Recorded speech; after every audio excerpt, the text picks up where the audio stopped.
Hello students, कैसे हैं आप सब। आज का ये सेशन उन सभी स्टूडेंट्स के लिए बहुत ही खास होने वाला है जो कोल्हान यूनिवर्सिटी या किसी भी स्टेट यूनिवर्सिटी से आर्ट्स यानी ह्यूमैनिटीज की पढ़ाई कर रहे हैं।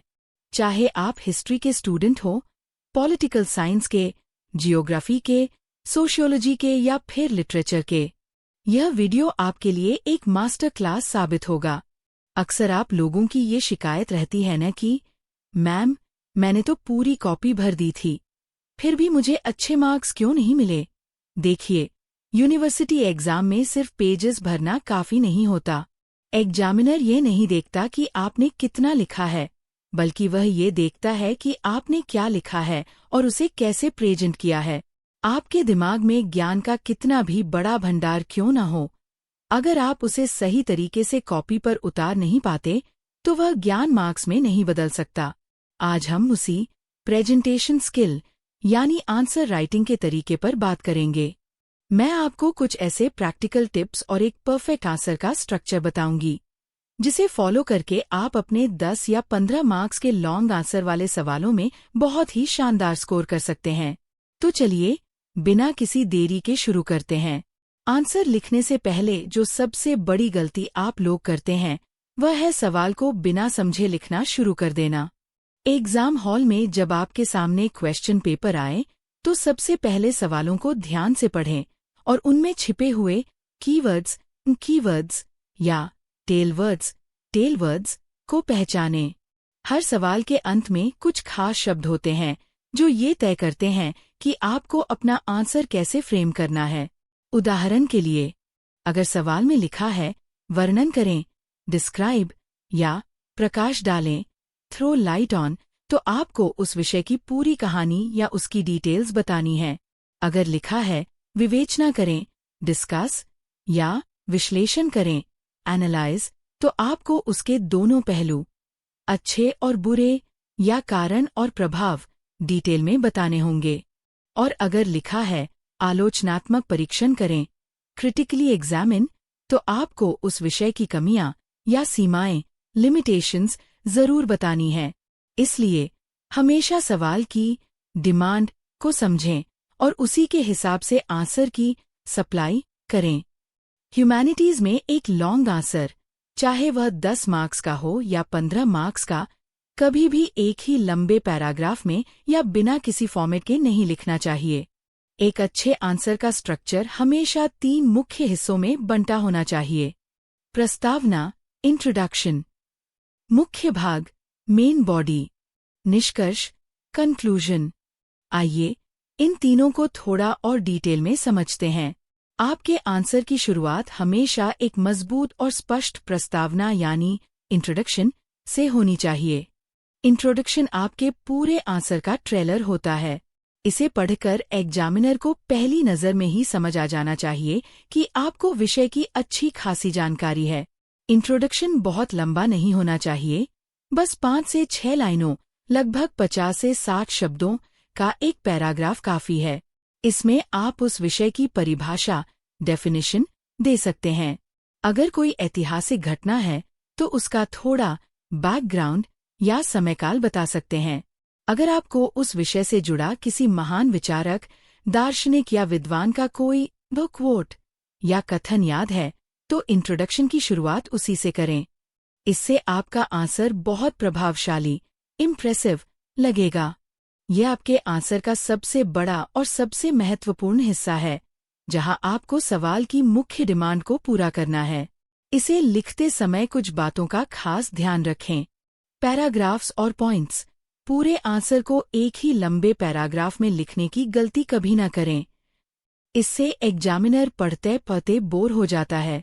अपने आंसर को छोटे छोटे पैराग्राफ्स में बांटें। जहां जरूरी हो वहां पॉइंट्स या बुलेट्स का इस्तेमाल जरूर करें। थ्योरी पेपर्स में पॉइंट्स में लिखा गया आंसर हमेशा ज्यादा अट्रैक्टिव होता है।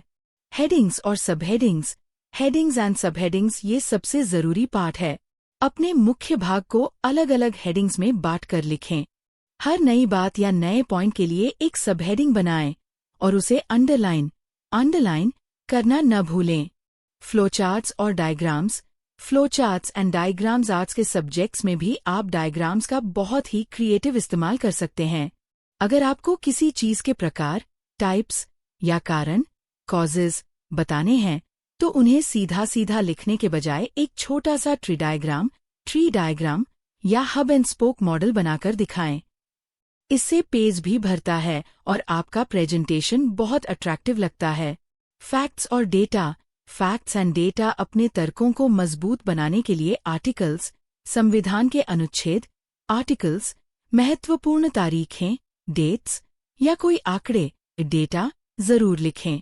इन महत्वपूर्ण तथ्यों को काले पेन से लिखें या उन्हें नीले पेन से लिखकर अंडरलाइन कर दें ताकि एग्जामिनर की नज़र सीधे उन पर पड़े।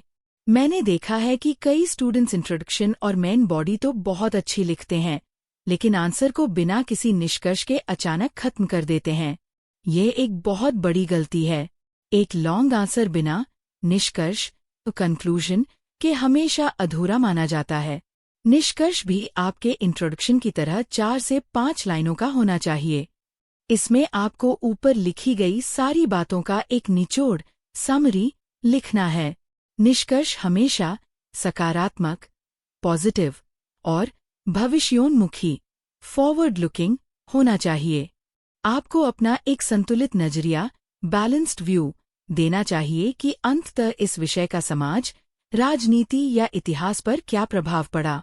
अब बात करते हैं एग्जाम हॉल में टाइम मैनेजमेंट और कॉपी के प्रेजेंटेशन की। Time management. एग्जाम शुरू होते ही सबसे पहले ये तय कर लें कि आपको कितने सवाल करने हैं और आपके पास कितना समय है। हर सवाल के लिए एक फिक्स टाइम, जैसे 25 या 30 मिनट तय करें और उसी में आंसर खत्म करने की कोशिश करें। किसी एक सवाल पर इतना ज्यादा समय न दें कि आखिरी सवाल के लिए टाइम ही न बचे। सारे सवाल अटेम्प्ट करना बहुत जरूरी है। हैंडराइटिंग और सफाई। आपकी हैंडराइटिंग बहुत सुंदर न भी हो तो भी कोई बात नहीं, लेकिन वह पढ़ने लायक, लेजिबल होनी चाहिए। शब्दों के बीच में उचित गैप रखें। काटपीट ना करें।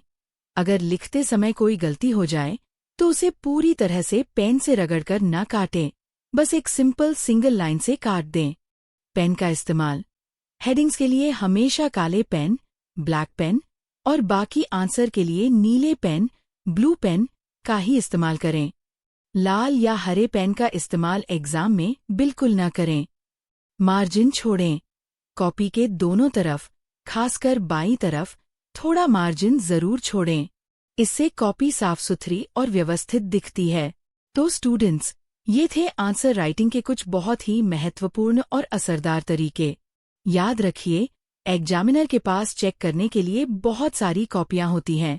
उसे वह कॉपी सबसे ज्यादा पसंद आती है जिसे पढ़ने में उसे आसानी हो, जिसमें मेहनत ना करनी पड़े और जिसमें उसे सीधे पॉइंट्स और फैक्ट्स मिल जाएं।